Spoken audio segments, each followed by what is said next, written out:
पिछले दिनों हरिद्वार में साध्वी ऋतुंभरा देवी के सम्मान समारोह के दौरान वरिष्ठ संत युग पुरुष परमानंद महाराज ने एक कथा सुनाते हुए संतों की तुलना स्वान से की थी, जिसको लेकर अखाड़ा परिषद के अध्यक्ष रविंद्र पुरी महाराज सहित सभी साधु संतों ने नाराजगी जाहिर की है और कहा कि वरिष्ठ संत होने के बाद उनका संतों के लिए इस तरह का बयान देना बहुत ही गलत है। उन्होंने अपने कुछ अनुयायियों को खुश करने के लिए संत समाज की तुलना स्वान से की है, जो कि नहीं होना चाहिए था। उनके बयान के अनुसार जो कुत्ता होता है वही अगले जन्म में मेहंत बनता है।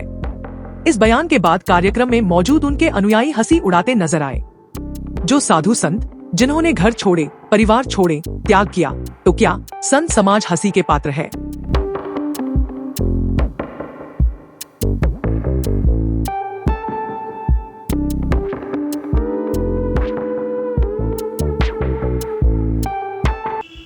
उनका कहना है कि जो कुत्ता होता है वही अगले जन्म में मेहंत बनता है। इतने बड़े पद पर होते हुए उनकी इस प्रकार की भाषा अमर्यादित है।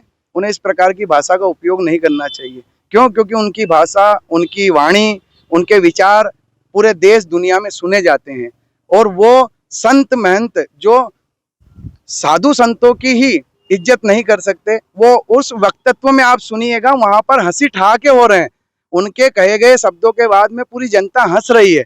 तो क्या ये संत जिन्होंने घर छोड़े, परिवार छोड़े, जिन्होंने इतना त्याग किया, ये हंसी के पात्र बनने लायक हैं?